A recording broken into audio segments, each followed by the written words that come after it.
Vajradhara. Okay, so let's just do the 4 limitless contemplations. May all beings have happiness and create the causes of happiness. May they all be free from suffering and creating the causes of suffering. May they find that noble happiness which can never be tainted by suffering. May they attain universal impartial compassion, free of worldly bias towards friends and enemies. Semchen damche dewatang dewe jutang den pa juchik dungal tang dungal chichu tang trawa juchik dungal mepe dewa tampa tang mindrawa juchik nering chak tang ni tang trawe tang num chempola ne pa juchik. So good evening, everybody.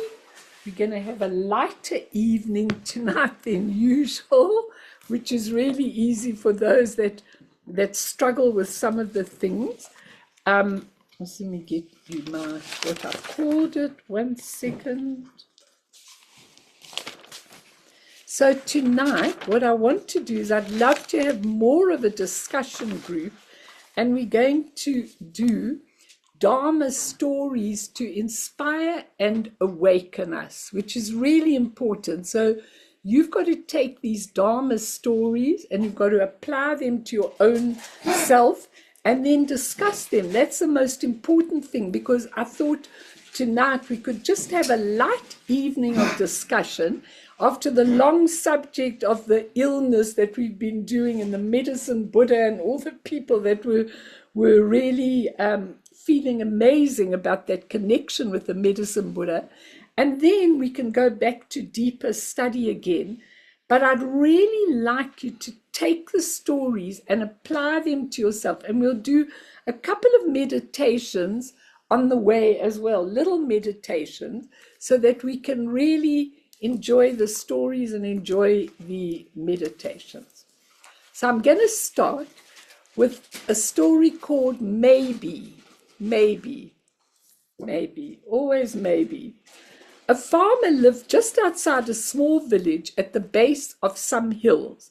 He had a fine son who was much admired by his neighbors. When the neighbors would compliment the farmer on his good fortune in having such a son, he would shrug his shoulders and quietly say, "Maybe it's good fortune, maybe it's not." One day the farmer's stallion broke out of its field and ran off into the hills. When the neighbors came to console the farmer on his bad fortune, he simply shrugged his shoulders and said, "Maybe it's bad fortune, maybe it's not." The son went to look for the stallion and found it at the head of a herd of 20 wild horses. When he led his father's stallion home, the other horses followed it into the field. The neighbors came to congratulate the farmer on his good fortune at such an addition to his stock. The farmer replied, "Maybe it is, maybe it isn't." When the son landed up breaking up one of the wild horses threw him, and he landed hard on the ground and broke his leg. The neighbors came, in those days, the neighbors would come in for everything that you ever did. The neighbors came in and said, and offered their condolences to the farmer. How unlucky, they said. "Maybe," said the farmer, "maybe not." The next day, a messenger from the emperor brought a decree to the village conscripting all able-bodied young men into the army. Because of his injury, the farmer's son was not conscripted. Again, that's the story of Maybe. Now, why I picked that story is because most of us in our lives are always going, should I do this? Should I do that? Is this a good thing? Is this a bad thing? We always, all the time, maybe, okay? And what I want to say is that in Buddhism, the word ni, I remember Minja Dorje Rinpoche talking about the word ni. So sem is the ordinary mind, and ni is the real nature of mind. So sem ni means your true nature of mind. Now that ni is very similar to the word in English nes. So when you have a word in English, if you have empty, empty means there's nothing there. Emptiness means it's full of possibility. Okay, so that word ni means full of possibility in Tibetan. Okay, because do we ever know for sure? Like people say, Melanie, do you think I should get a job here, or do you think I should rather leave that and leave this and do this and do that? Do you think I should leave my partner? Do you think it'll be better? Do you think I should give up this? Do you think that? Why do we ask these questions? We ask these questions because we're never sure. But how can you be sure if you can't see an entire view? Only when you've got a Buddha mind can you see a whole view.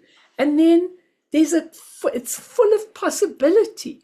So the point is, I just remember Bernice, and I always tell this story because it was a wonderful story. Went to Akong Rinpoche when she wanted to emigrate to Australia.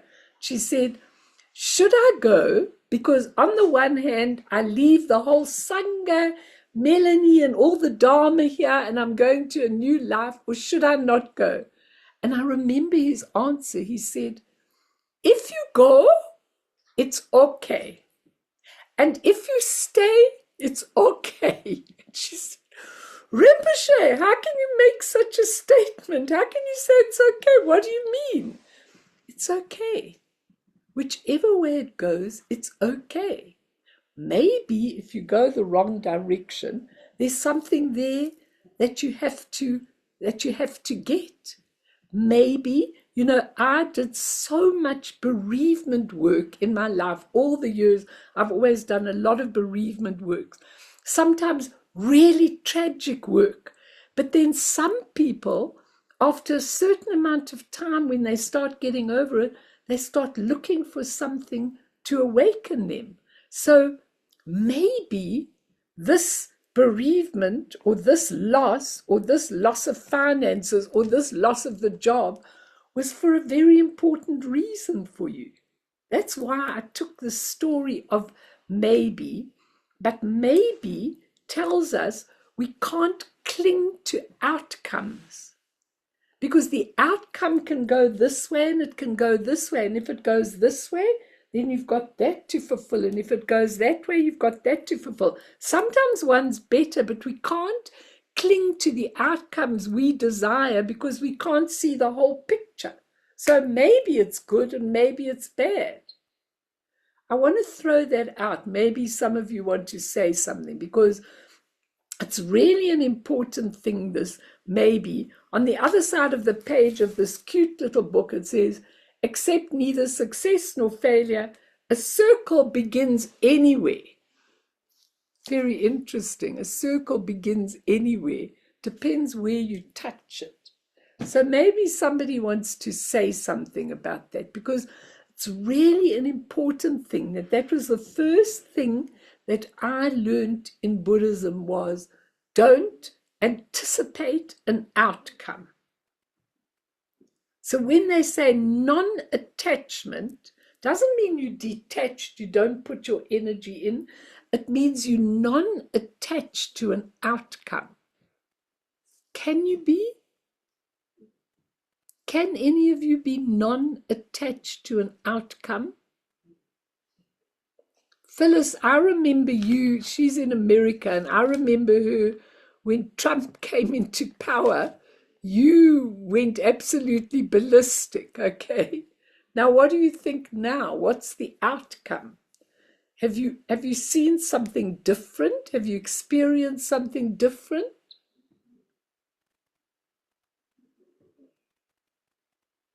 You're not talking.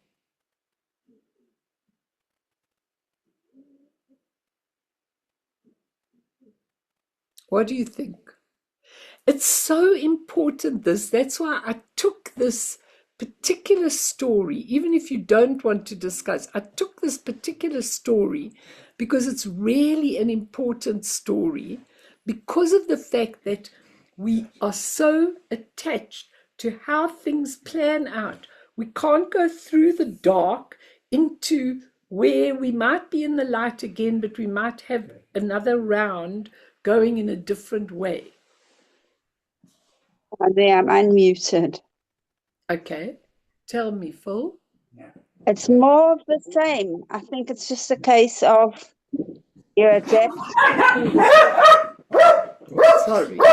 Out, Josh. Just take him out. Take him out. No, take him out. Take him out because I don't know why he suddenly, in the middle of the sessions now, decides to get aggressive to his brother. I don't know. Sorry, go on. Maybe it's for one reason, maybe it isn't. Yeah, I'm going to kick you out. I mean, a lot of people are just saying, oh, well, just let's see out the 4 years. Yeah. A lot of people are very, very, very dissatisfied, very dissatisfied. Yeah. And might spend the 4 years being dissatisfied, okay? Instead of Yes. maybe working to be different. That's why the nest, the knee is so important because there could be amazing outcomes from things. You don't know. You don't know how it's going to be, you know. You really don't know how it's going to be. Sorry, you seem to have gone off, Phil. People, I think a lot of people are very demoralized by the nature of, I don't know why they're so surprised, but they're demoralized by the nature of who he is and what he stands for and how he comes about and etc., etc. Yeah, but And let's some, not get into a discussion of him. Let's get into a discussion of your perception. That's why I've thrown out this story because it's really yeah, important. Because, you know, the thing is that a lot of people get despondent about a lot of things, but you can't see the truth. You can't see the whole picture about why we are going through a particular thing. It's very, very interesting to see. People say to me, why is it that I'm not making a living? Why is it that I'm not? But it's, if you look deeply at, we were talking about the imprints of illness, it's really important to see that there are different possibilities. Sorry, Phil? well, could very well be that people need to wake up Yeah, because a lot of them are asleep. A lot of them are asleep, and they need to wake up and they need to get real with what's going on. And absolutely. Absolutely. so that's an important thing because they don't. Yeah, They're very, very much into devoteeism and they yeah, need to get real. yeah. I agree. And and a Very, lot of them are, a lot of them are shocked when he's done certain things. I mean, why he's shocked? You had it coming. You knew for 4 years when he was in office. You shouldn't be shocked. But a lot of people, I think they can't believe that he's doing what he's doing. okay, but stop that now. Put on your mute so that we can go back to the thing Okay. because let me just tell you something. What I want you to look at, what you're doing now, is exactly what a lot of us do to analyze situations, judge the situations, judge the people. I am looking at this story of maybe inside of you. So when you change your attitude towards something and you say, aha, let me examine this, that is when the change takes place because many of your negative situations are negative because we need that to change something in our lives, which is really important. Just think about that. And let's go on to the next story. So, my next story is what goes around comes around. Quite an old Buddhist philosophy, okay? But I want to tell you this lovely story that I came across. One day, thanks, a man saw an old lady stranded in the dim light of day. She needed help. He stopped in front of her Mercedes and got out, his old Pontiac still sputtering. Even with a smile, she was worried. It was late, but no one had stopped. Would this man hurt her? He didn't look so safe, and he looked poor and hungry. Again, our misconception. He could see her fear standing out in the cold, and he knew how she felt. He said, "Ma'am, I'm Brian Adams, here to help you. Why don't you wait in the car where it's warm?" Well, she had a flat tire, bad enough for her. He crawled under the car, skinned his knuckles, got dirty and sore hands, but changed the tire. She rolled down the window, told him she was passing through from St. Louis and couldn't thank him enough. She asked what she owed him, but he knew this wasn't a job, just his usual helping someone in need, as he'd often been helped. He did that often. He told her that if she really wanted to pay him back, that she could give assistance to someone in need and think of him when she did. Well, she drove off. Despite his depressing day, he had a good feeling about it. She then stepped in to a dingy-looking restaurant to grab a bite, warm up, and then get home. The waitress came over, gave her a clean towel to wipe her wet hair.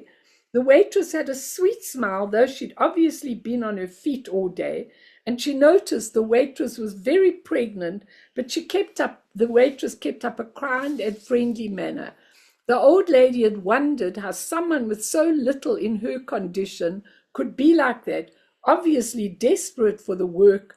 So how could she be so giving to her? And then she remembered Brian Adams.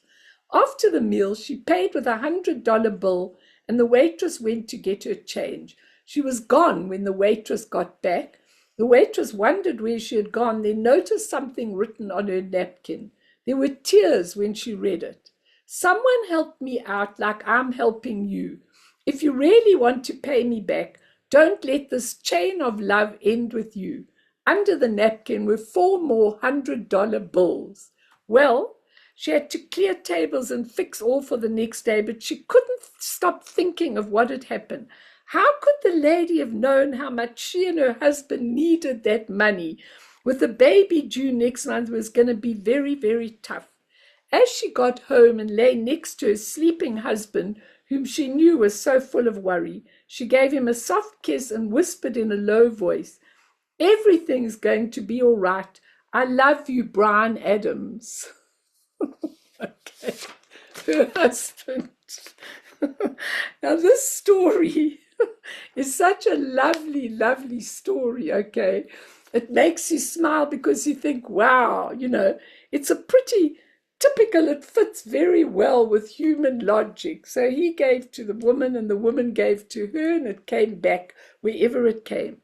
So that's really quite simple to understand, okay? But when we look at it without human logic, we can only see a tiny view, okay? And also, this was a virtuous story with virtuous deeds. But you get the unvirtuous. And people say, when it comes to unvirtuous actions, we often can't see the end result. But trust me, what goes around comes around. And often we say, God, I hope that person gets punished, But there's no punishment. It's not about punishment. It's about your state of mind, okay? Your state of mind. So when you leave your physical body, your state of mind, if you've really been in a negative situation, killing people, causing wars, causing chaos and everything, that's your state of mind.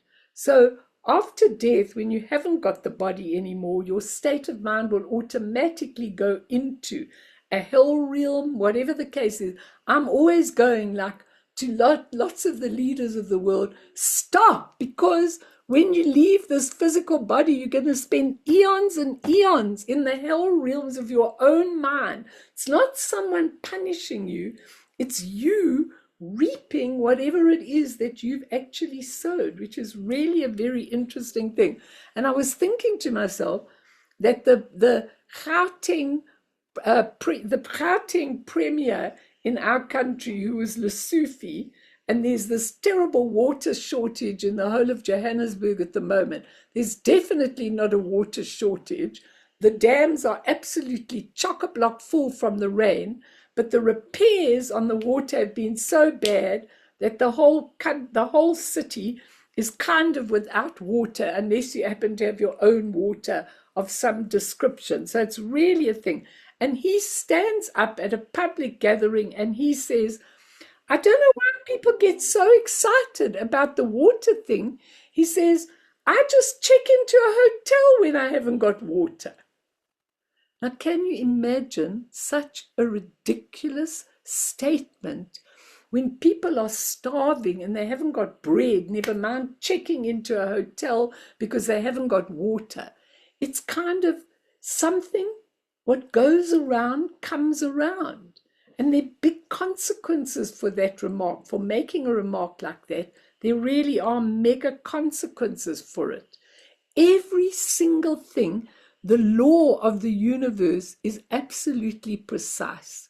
So whatever we do, there was just this story now of Navalny in Russia having been poisoned with frog poison, with a black frog poison. That's what they say he actually died from. Well, you poison someone, your own mind is poisoned. And so there has to be the consequences of what goes around comes around. And it's really, really important. So I took this other little story and then I'll throw it out and we could do a little meditation. Nasruddin was eating a poor man's diet of chickpeas and bread. His neighbor, who claimed to be a wise man, was dining on sumptuous meals provided by the emperor himself.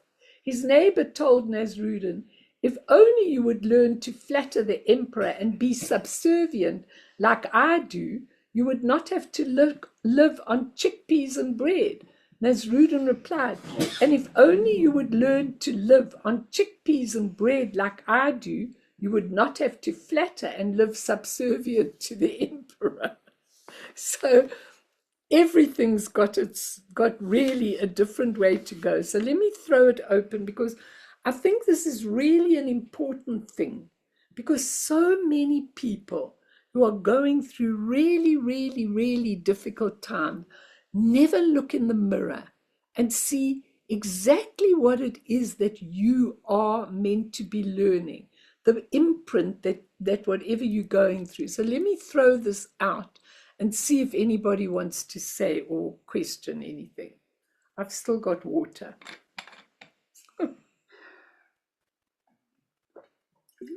Even though everybody's out of water. Anyone want to say anything? You're very quiet tonight. There are a lot of people not here. I need to hear your voices. Otherwise, what's the point of the story? You're not just going to hear my voice tonight. Sorry, So, I'll wait. please, Richard, do. But the goes around comes around. I don't know about that. I don't know about karma and what the future holds for me. But I do know about peace of mind. And when I'm virtuous, I have peace of mind. I feel good about myself. Right. And when I do shitty things, I have to live with myself and the horrible thoughts, and I feel less of a person for it. So important, yeah. And so I don't know. For me, the reward in virtue is not something to come. It's just in doing the right thing and feeling like you're doing something net positive in the world, not being someone taking from the world. Listen, I absolutely agree with you. And I think when you are giving service, you feel so much better in with yourself. But this is a mind state. Look, there is most definitely what you put out, you get back. There's no doubt in my mind, whatever you put out, you get back. Just mute yourself when I'm talking, because otherwise the videos go very funny on the recording. But what I'm saying, then you can unmute again, please, to debate it. But, for me, it is the peace of mind. But the thing is, the karmic laws are relative. They're not ultimate. It's not like you could say, this causes this causes that. Taisitu says, in one peacock feather, there are a multitude of causes and conditions that go to make the one peacock feather. But what we have to trust in the story of what comes around goes around, and what goes around comes around, is really, really important, because it's not about just seeing whatever it is that you were trying to get. It's not about that. It's about the state of mind that ensues when you feel right within yourself about what you are doing. Such an important thing, because when you really feel right about yourself in what you're doing, that is it coming around back to you.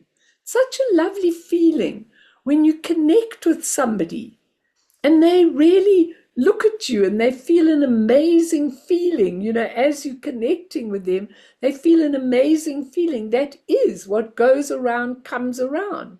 And I really, really, really think so many times in my life, I've really thought to myself, I just wish that this could happen, and it happened, And the thing is, it's not because of your desire. It's because I also pray and do a lot of things for other people. I often take other people and I put them into my prayers, and I try and pour whatever's on the shrine into them so that their things can change. But when people say to me, but why doesn't my situation change? I say, because you haven't created the causes for your situation to change. It's so important that. It's so important. You have to create it. And I remember the Buddha giving a teaching once, and a lot of the lamas saying, I wish I could take your karma on. I'd love to take it. I'd love to take it away from you and take it on me. But that doesn't happen in the universal laws. In the universal laws, we are totally responsible for what we do. And it's really important to understand that deeply. And what you're talking about is coming around. It's because when you are doing something beautiful for someone, it's so important, because it's coming around to you. You are allowing your true nature, that sem ni that I was talking about in the beginning, you're allowing it to go through you. Therefore, the feeling that comes back to you is a peace of mind and a lovely feeling that you have. It's really important for all of you to grasp it. But this is only on a relative level. Because when you meet these masters and you see the things that they suffer through, but they never, ever complain or bemoan their plight. And I remember when the Dalai Lama was interviewing one of his monks who'd been in Tibet and tortured by the Chinese. And he said to him, he came out to him in India, and he said to him, what was your worst experience that you had? And this guy said, when at one particular point, I did not feel compassion for my torturer. How's that, Richard? When at one point I lost my compassion for the person who was torturing me. Can you imagine having compassion for the person who's tortured? I've got another story on that, which is really a heart-rending story. But it's amazing, because that's how they think. They work with that beautiful nature of mind, and that beautiful nature of mind works through them. And when it works through you, you have a feeling of true peace within your own self. Anyone else want to say anything as we go on to the next Mel, Yes, please, I please, think I've forgotten it. I was just waiting to say two very quick things. please. The one thing is they say if you harm others, take it as a loan because it will come back with interest, which I thought was quite a good way of putting it. And then also the passing along, you go into a coffee shop and people have left a note for someone else to get a free coffee, or you'll go through the tolls and the person in front of you's paid for you. So there are lots of ways to pass it along. And lastly, with the maybe, there was a guy who thrived in life and they said, how come, things have just always worked for you? He said, I never, ever minded what happened. So important. Very, very lovely point, Mimi. Lovely point. It's so important, You don't mind what happens to you. That's called one taste. Doesn't make a difference. So when you are going through stuff, this is my creation. When you know that, it's amazing, really. Robert, you wanted to say something, please. Hello, everyone. Ah, Rob. For a moment there, when in the first story, it felt like you were talking to me because one thing that I'm famous for is struggling to make decisions. You were Okay. talking about decision making, so then it made me so for a moment there. And then I just wanted to say the story about the monk who said compassion for his torturer. It made me think of I can only relate it to the Pali Canon, but there's a sutta in the Pali Canon, the simile of the saw, that I like a lot, where the Buddha says that even if bandits were to sever you limb from limb, even then, if you have a thought of ill will towards them, you're not following my teachings. So yeah, it just made me think of that. Now that's a beautiful story as well. But remember, just mute yourself because otherwise she says the camera goes all wrong. So when I'm talking, mute yourself. But you know what? That's such a coming to you. That's such a beautiful story. But what you have to understand, because some people say, yeah, that's fine. When you're a great teacher or a great Buddha and people can sever your limbs, you can probably grow them back on again. So it's all very well saying that. But what we are looking at, whether you go along the slow boat or the fast train or the leaping, what we are looking about is that as soon as you tune into your awakened nature, there is another view. And so what he's really teaching there is that when you understand that you are not in the wrong situation, people don't understand that. People say, I just can't believe this is happening to me. Look at you, Melanie. Don't you understand what's happening to me? And I go, yes, I do understand what's happening to you. But what's happening to you is really the right circumstances for you to be in. If you went if you went and an earthquake happened and you were traveling, and then people say, I can't believe it. I can't believe that they were in the earthquake. They weren't even meant to go there. It's not that things are meant to be. I don't believe that things are meant to be, but I believe that we create the circumstances we really need. And when you can get even an inkling of understanding, you actually change your whole viewpoint. So thanks for that. That's lovely and lovely to have you. Kati, you wanted to say something? Yeah, Mel, I think virtue and so the thing is that I was a really nice person, as you know, for a long time, and I was a people pleaser, and I went out of my way for everybody, and then that actually wasn't okay for some people because they would in the workplace they would be threatened by that, or people would be like, oh, she's so nice, she's a bit of a walkover. And then when I stood my ground And I was like, no more, I'm not doing this. Then I was hated for it. Then I'm like, we preferred it when you were nice, you know?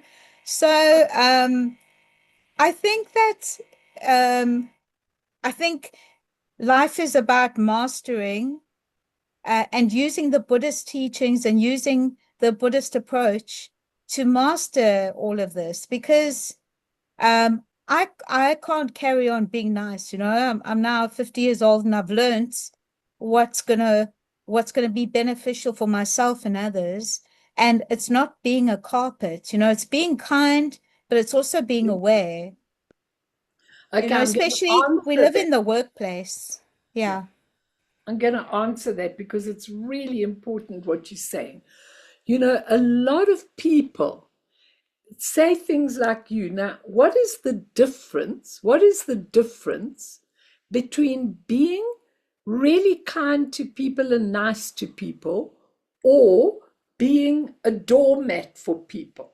Okay, now think about that. The one has got the motivation, okay?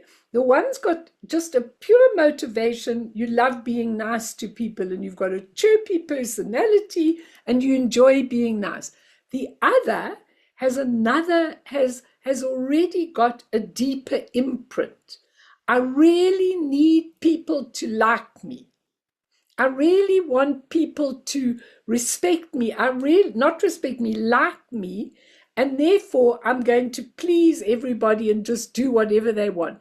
Because that motive is like when people say, what's the difference between compassion and idiot compassion? They spoke about idiot compassion.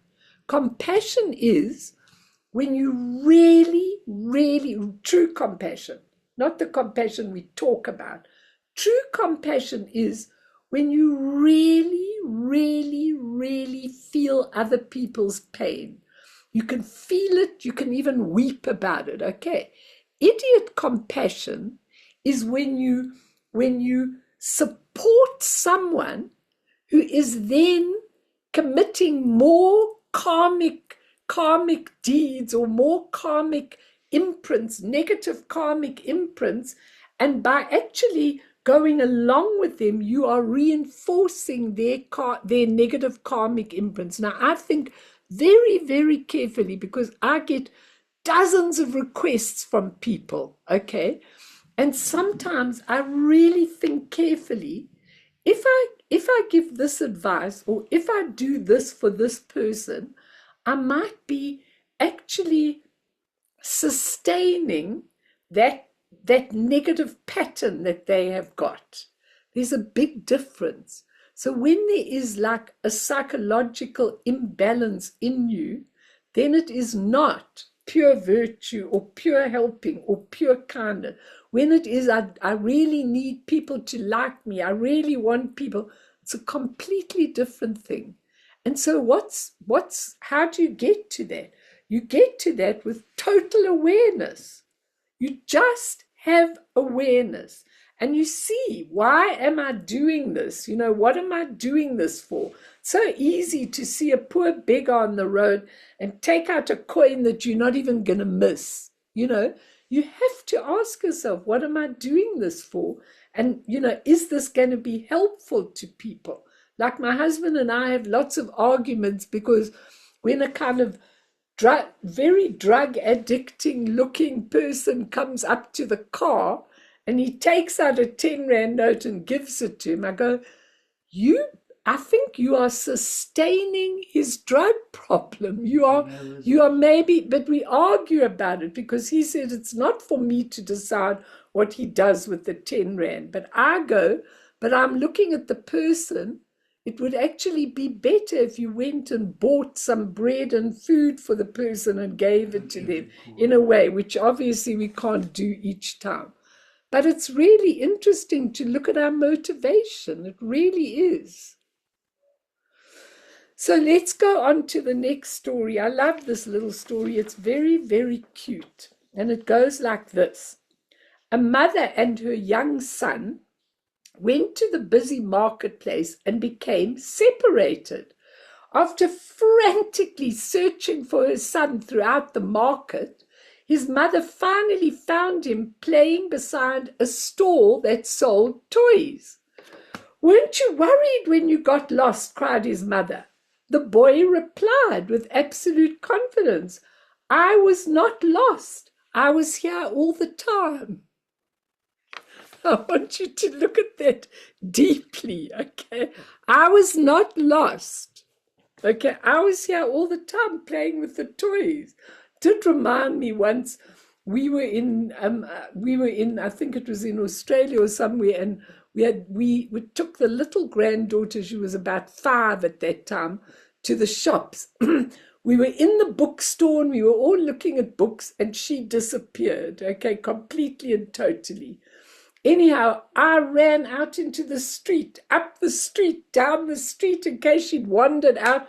Nobody had seen her and everything. And she too was sitting in a pile with lovely children's books and looking through them. She was about 5 years old at that stage.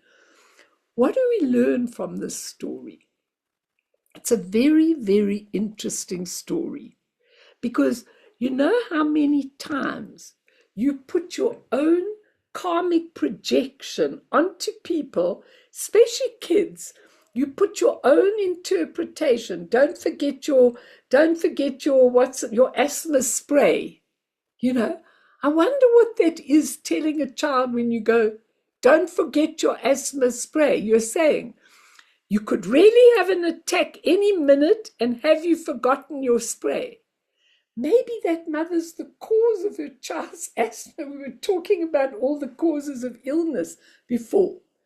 It's just that so many times we assume, and it's not only with children, we assume that somebody else feels a particular thing because our interpretation of what they're going through happens to be very different to the circumstance that they are going through.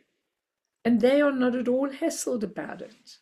Sometimes I say to people, "Aren't you worried about this?" They go, "Not at all. Not at all. I'm fine about it." Interesting. Does anyone want to say anything? And then let's do a little meditation. We haven't been doing that. Think about it. Sorry, I'll have a chat if You I can. chat away. We're happy because tonight it's a small group and everybody is very silent. So you talk. Go ahead.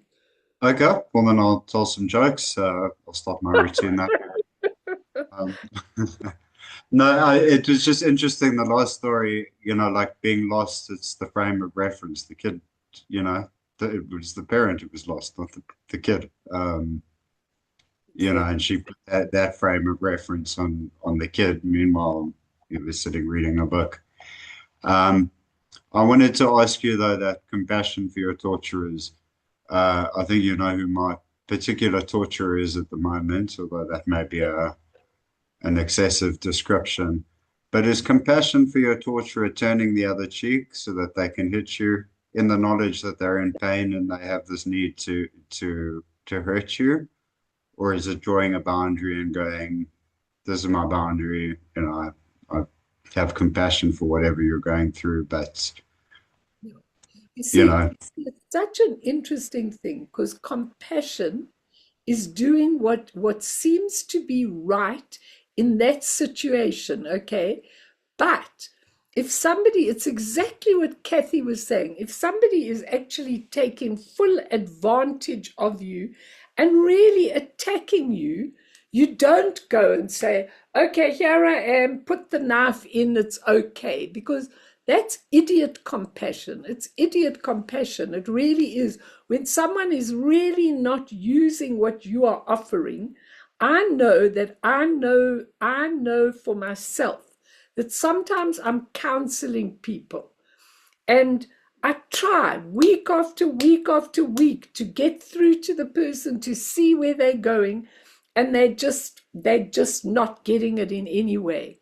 And what I find for me, this is just me personally, is that one day a curtain goes down. I can't explain it to you. I actually feel a physical barrier going down, and then I know this is my way of no more.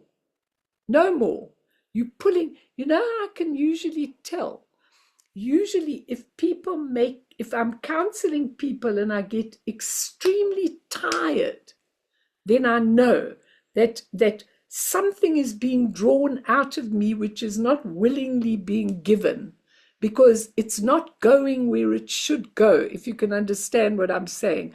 It's just being taken advantage of. Then it's idiot compassion.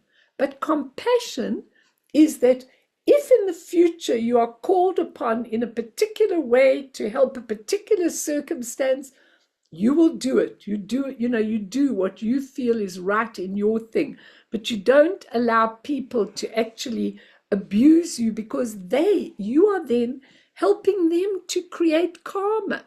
You are helping them to create karma, and you are helping them to carry on with those karmic imprints. So no, there comes a time when you say there's a line in the sand. You can go up to here and no further. It's really an important thing. Yeah, Kathy?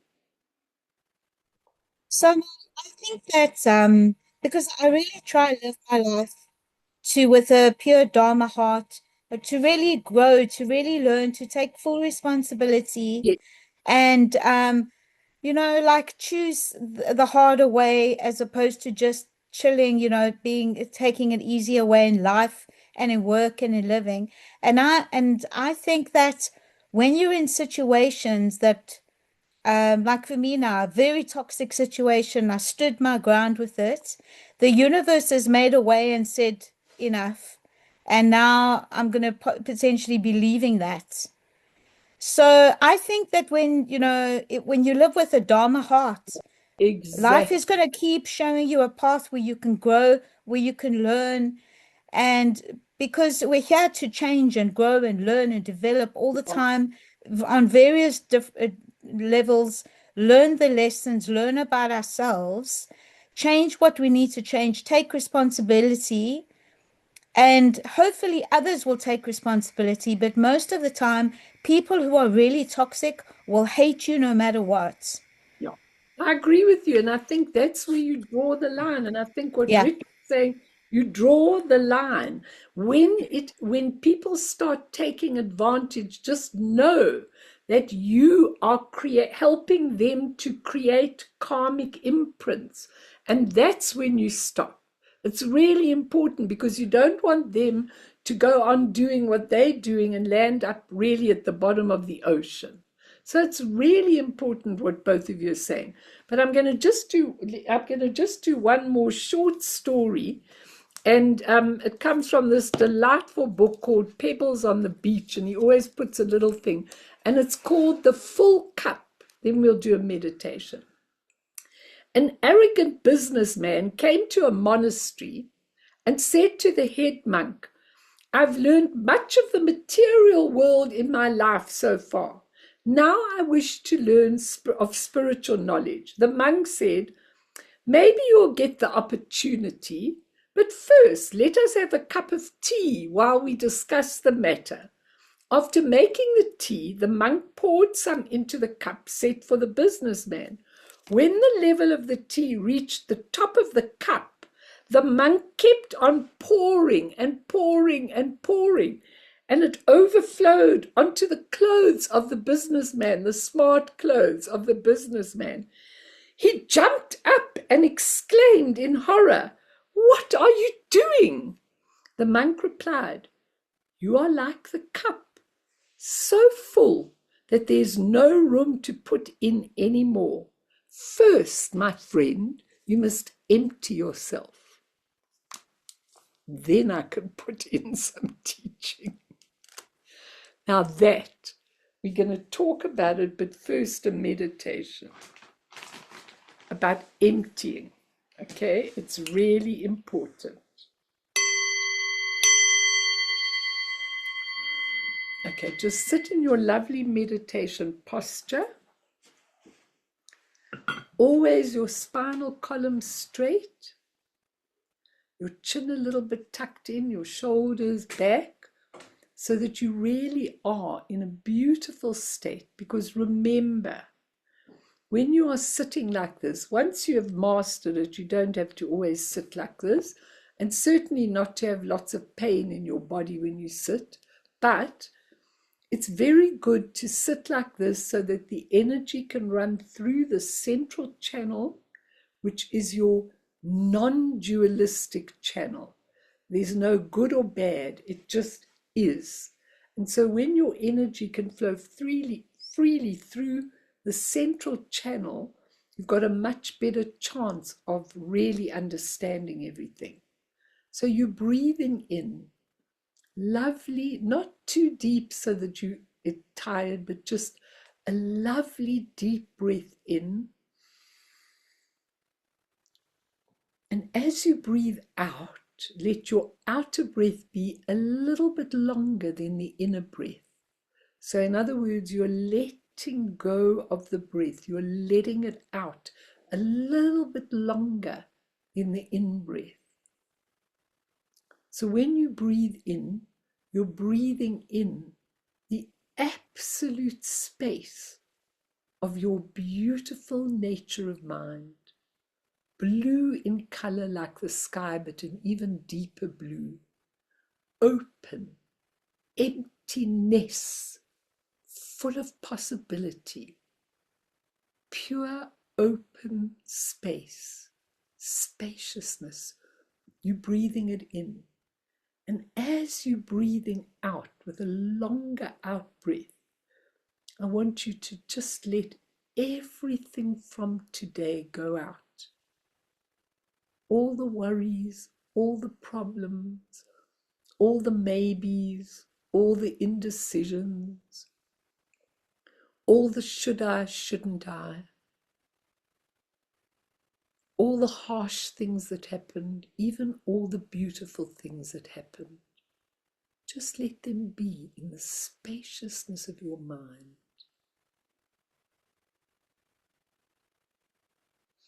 So you see them like balloons going up in the sky, just dissolving back into the spaciousness. As soon as you pick them up, examine them, analyze them, work them out, you pick up the burden again. Just go into the spaciousness of your mind. So you do that a few times till you feel a lovely ease. Let all the tension out of your body. Just feel a wonderful feeling of letting everything be in your life. All your problems, all your emotions, all your plans. Just let them be.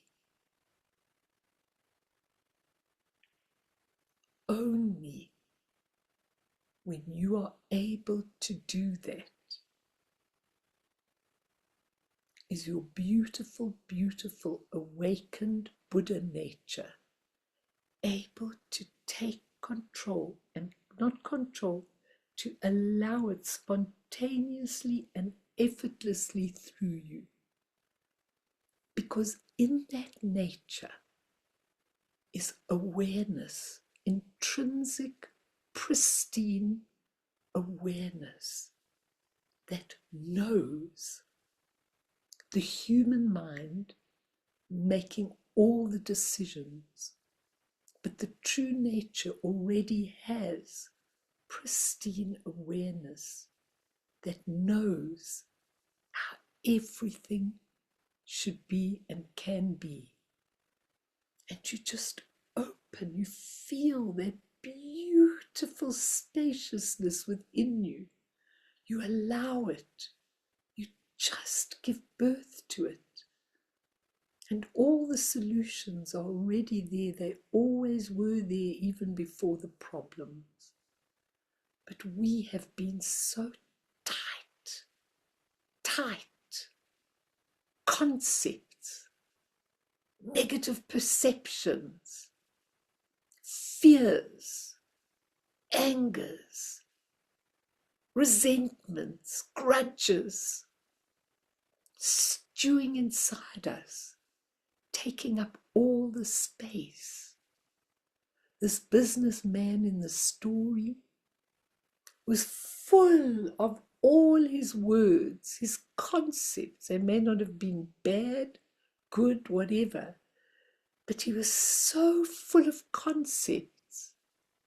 The monk needed to take him and turn him upside down and empty everything out. That's why he let the tea flow over right on top of him.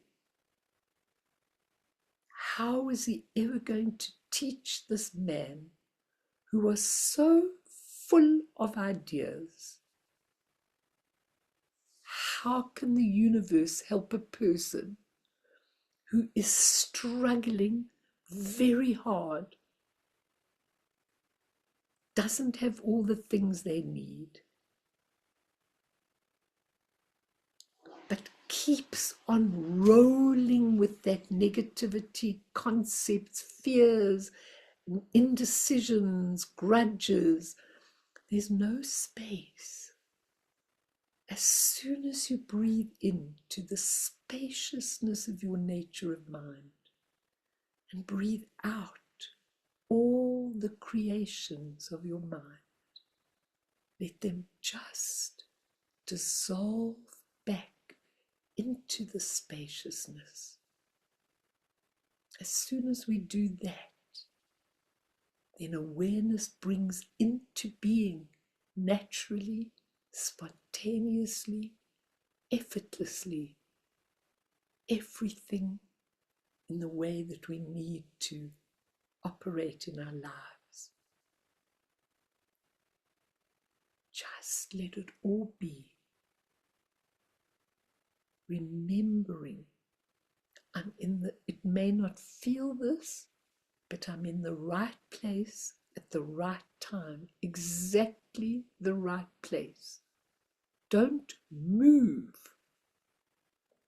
Just see that you are in the right place at the right time, with the right lessons and the right mirror, wisdom mirror.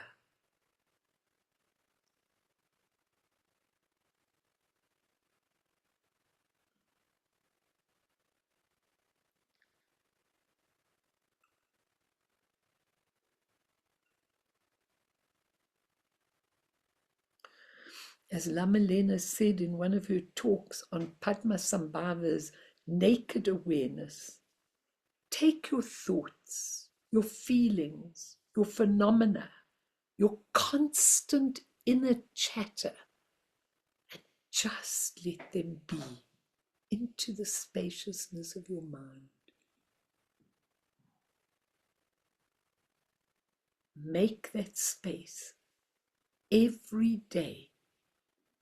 Even if it's for 2 minutes, 1 minute, just stop for a minute and open yourself to the space of your exquisite mind, your true mind, semni, full of possibility.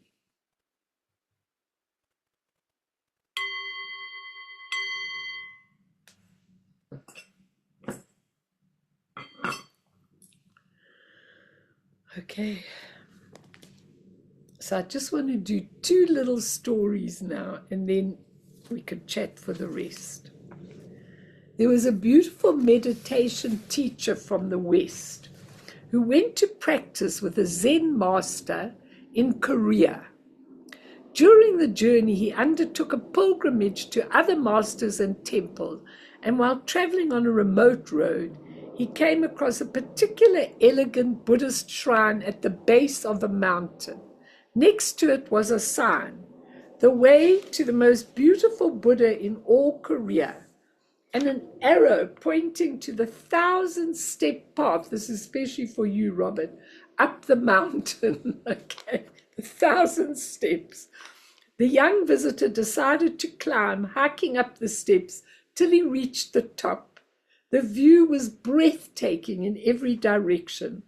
The simple Zen pagoda matched the elegance of the one below. But in the place of the Buddha on the altar, there was nothing, only empty space and the gorgeous green-hilled vista beyond. Going closer to the empty altar was a plaque that read, "If you can't see the Buddha here, you had better go down and practice some more." It's lovely. If you can't see the Buddha here, and I'm saying to you, if you can't see the Buddha now, if you can't see that you have this perfect nature, you just haven't allowed it to work through you, then you really need to look very deeply. So I want to read you another story, which is a true story that was written in an article written about it. It wasn't written by AI because it was a long time ago. In this particular program, a 14-year-old boy in his program had shot and killed an innocent teenager to prove himself to his gang.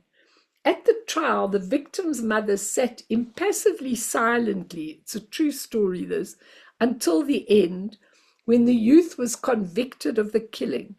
After the verdict was announced, she stood up slowly and stared directly at him and stated, "I'm going to kill you." And then the youth was taken away to serve several years in the juvenile facility. After the first year, the mother of the slain child went to visit his killer. He had been living on the streets before the killing, and she was the only visitor he'd had. For a time they talked, and when she left, she gave him money for cigarettes. Then she started step by step to visit him more regularly, bringing food and small gifts. Near the end of his 3-year sentence, she asked him what he would be doing when he got out of this terrible juvenile facility.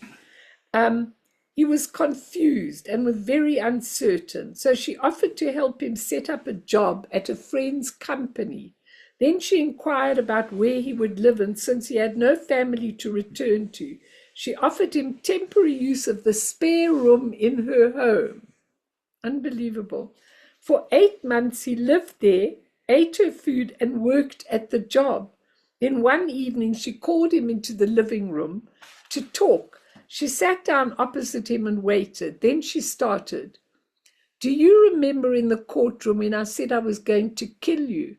"I sure do," he replied. "I'll never forget that moment." "Well, I did," she went on. "I did want the boy who could kill my son for no reason I did not want him to remain alive on this earth.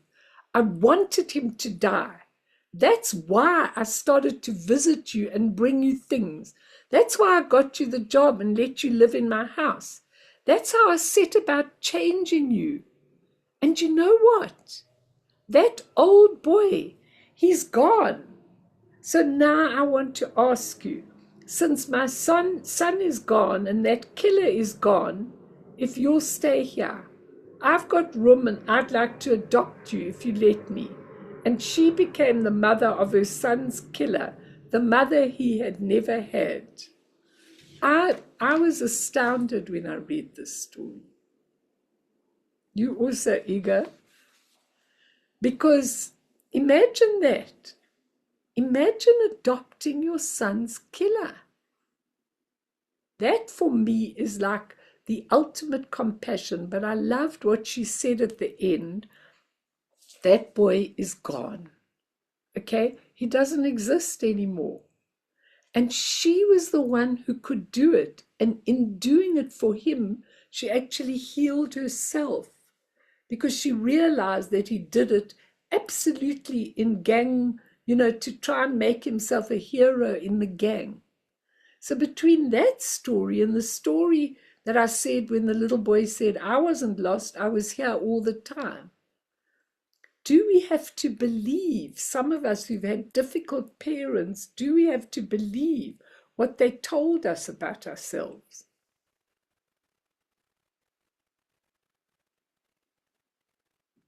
Or was that a mirror for us? Pammy, you're very quiet tonight. I can see you listening, hey? Cold. But that story is But very... I am going to say something now. The story with the boy who was a killer was just changed because he allowed to be changed. He also could have made that woman to a doormat. Doormat? Because it's similar what Kathy said. If you want to help people and they don't misuse you, you don't become a doormat. Yeah. Because this happens very often to me, not that because I want them to like me, because I think, oh, my daughter is already big. I can take the work shift for others. Or, I rested yesterday well. But then they misuse my kindness and I'm become the doormat. Yeah. And that's why it's a very nice story with this boy, because he was prepared to change. So the woman was successful and not a doormat. Yeah, yeah. But it's very sensitive between here and here. Yeah, yeah. I agree with you 100%. And you know what? That's the point. If you are in a circumstance, like Richard said, if he was in a circumstance when you said, do you allow someone to actually take you and make you into a doormat? No. And if that woman had gone and visited the child or the young man and he had been impossible, she wouldn't have gone back to visit him again. But she would have sat with the grief of her child her whole life, and he would have gone back onto the streets, which is what was going to happen to him after that. So the bottom line is, for me, it's so amazing what the universe offers us, okay? And it is learning not to be a doormat, and it is learning not to just give way to whatever, anybody else wants of you, but it's also learning to see that other person, when you use that awakened nature, I can only explain it in terms of my own experience, that if I look at myself some years back and I look at myself now, I can see how much Melanie influenced the work that I was doing with people, if you can understand what I mean, because I would take to some people, I wouldn't take to some people. I'd be prepared to do this for this one and that for that one. And that has gone, Pam. It's gone completely. Now, for me, the more difficult and the more challenging, the more I feel inclined to actually give of myself. And it's not to get the reward, it's to see the change in people that you can effect. But if people are not able to, there does come a time when the curtain goes down and you're not going to do any more for them. So it's really a fine line, but it's also learning. I'm just going to give you this tiny little teeny one for the end of it. It's called The Fable of the Porcupine. Very interesting from what you were saying. It was the coldest winter ever. Porcupines grouped themselves together to protect themselves, and they gave off heat, but the quills wounded each other.